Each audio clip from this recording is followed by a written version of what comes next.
Hi, in this video, we want to get into an introduction to statistical analysis. All right, so basically, I just want to go over in this video a brief overview, real quick, not going deep into anything, just touch on the surface of statistics. All right, so statistical analysis is an important tool that's used to make sense of data. The data that we observe, the data that we measure, and we collect, and we want to make sense of it after we've got it. So it involves using mathematical and statistical methods to analyze data with the goal of, one, drawing conclusions, two, making predictions. You'll hear me refer to drawing conclusions as inference. And we want these inferences and predictions to be based off of the data. We're going to be using R. It's a popular programming language for statistics and for creating graphics. In my opinion, R is the best platform for data science and especially for visualization.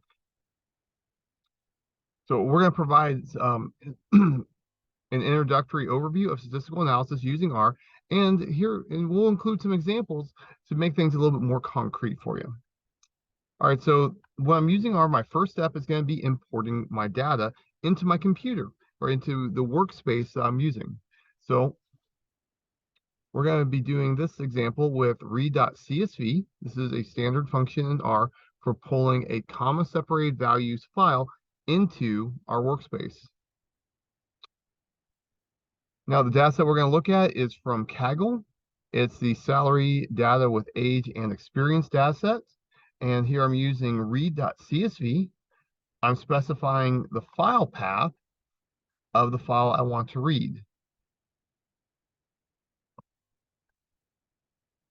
Now, once I have the data in my workspace on the computer, I need to start doing data exploration. And so something that I'm specifically looking for initially is I want to find problems with my data. Maybe it doesn't have what I'm looking for. Maybe it's a format that's not usable as is. Maybe there are missing values. Maybe there's obvious mistakes that I need to deal with before I can run my analysis. So something that we can do to get an idea of what we have is to use the summary function. Now, the summary function, depending on the type of object you put into it, will give you different output. When I have a data set, what it's going to do is it's going to give me summary statistics for each column. The str function looks at the structure of the object that I'm looking at. I use this a lot to get a better idea of what it is that I have when I have output from a function or a data set. And the hist function will create a histogram to give me an idea of what are the values I'm working with in my data set. So here's an example. I'm using the summary function on the data set I just loaded a moment ago. And so now I can see my data set has 3 columns: years of experience, age, and salary. Real quickly, I can see what are the minimum values for each of these, what are the maximum, gives me an idea of the range of the data I'm working with. And then I also have the median and the mean as like the measures of central tendency on where's my data. So this, if I was to say, where is the middle of my data, to kind of give me an idea of where's my data along the number line, I'd use the median or the mean to do that. And so years of experience, we have 1 to 10.5. Age range is 21 to 38. And the salary is, let's say, 37,000 to 120,000. And so here the central tendency is around 5. So the average years of experience is around 5. Here the average age is around 26. And the median income is around $70,000. Okay. So that tells me when I have a data frame, the summary statistics. Another way that I can get an idea of what I'm working with is the str function. What this does is that this prints like every slot of the object that I have. So for this particular type of object in the R programming language, I have 3 slots. And we can see that these are the 3 slots correspond to the columns of data. And it says that this is stored as a number, this one's stored as a number, this one's stored as an integer, and we can see the values in here. We also can see that we have 30 rows of data. And so another function I can use is the his function to just take a look at what is the distribution of the data. So here I can see I have a lot of data far to the left, and there's fewer values far to the right. And it's, just real quickly, it's easy to see that my data ranges between 20 and 40 years old. And so the previous one was more precise, but this is easier to get an overview visually. Because remember, we think with our eyes, and much of statistics is focusing on data visualizations to help us interpret things using our eyes instead of like trying to figure out precise values of numbers. Now, the next step that I'll have to go through is data cleaning and pre-processing.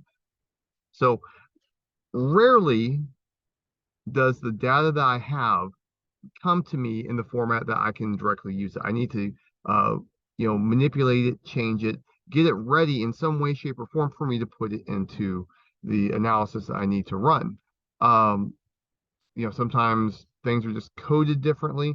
Sometimes they're not in the right shape, but all the information I need is there. Sometimes there's problems with the data. So like maybe a missing value or a gross obvious error is in the data that I need to either replace or get rid of. And so we can remove missing values, replace missing values. We can transform our variables to make them more useful. We can rescale our data. So imagine if I had temperature in Fahrenheit and I needed it in Celsius, I could rescale my data. And R has plenty of functions for data cleaning and pre-processing, and some nice packages to work with are tidyr, gives us tidy data, and dplyr is for data manipulation. All right, so here let's go ahead and run through some examples. So if I have missing values in my data, I can use the tidyr packages function, drop NA. NA is not available in R, that signals missing value, and this will just remove it. This data set doesn't have any missing values, so it doesn't change the data, but if there were missing values, this would remove the rows that had missing values in it. We can transform the data. So let's say that instead of age, I wanted age squared for some reason. It doesn't really make sense for this data set, but just to show you how I could transform things mathematically, I can use the dplyr package, the mutate function. I specify the data, and then I specify the new column that I want and how I want to get there using the data in the data set. Now, the scale data function, what I'm going to do is I'm going to subtract the sample average from my entire data set. That makes the new average equal to 0. And I'm going to divide the shifted data set by the standard deviation. And what that'll do, that'll make the new standard deviation equal to 1. We like these properties as statisticians. These are important. This rescaling data is an important technique in predictive analytics. And so the scale function will do this for us very nicely. And that's a base R function. Now, some quick statistical analysis tools that we can dig into. We can run hypothesis testing with a t-test, and it's t.test in R. We could do correlation analysis using the core function. And we could build a linear model that is a regression model. Linear model is LM in R. And so let's just do that. So we can do hypothesis testing with the t.test function. Now, what this test is checking to see, do age and salary have the same arithmetic average? Do age and salary have the same average? Do they have the same central tendency? It's a ridiculous question, but I'm just running through the code just so that you can see how you could do this if you had a similar hypothesis test to run. And so this is a ridiculous question. We can see that it's definitely not equal to 0. We'll talk about p-values and interpretation later down the road. And here we've got confidence interval. We can see that it's pretty different. Here's the average of age. Here's the average of salary. Now for correlation analysis, here we're trying to see, does there appear to be a relationship between two variables, basing that off of data? Well, I run the core function for correlation analysis. I put in my two data vectors that I want, and I can see that we have a 0.97 correlation. That's a very strong correlation. Next example we're going to do is a regression analysis with the LM function. LM is linear model. And how I achieve this is I say, here's the formula that I want. So I say that age depends on, or sorry, salary depends on age and years of experience. And here I specify the data set that I want.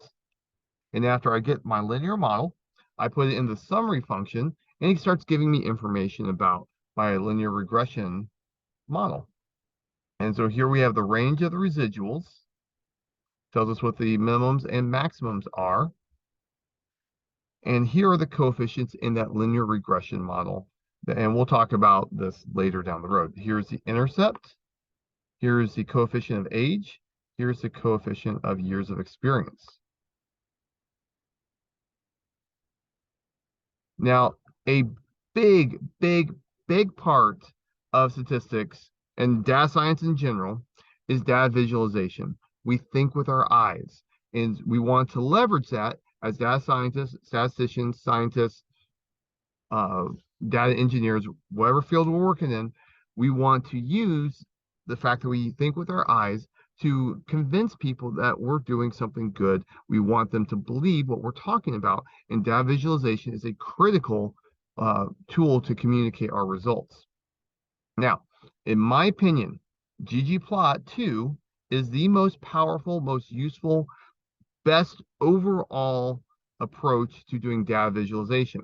Now, if you are a hardcore Python user, you'll know that matplotlib has a lot of tools, but honestly, if you're being honest with yourself, matplotlib is clunky compared to ggplot.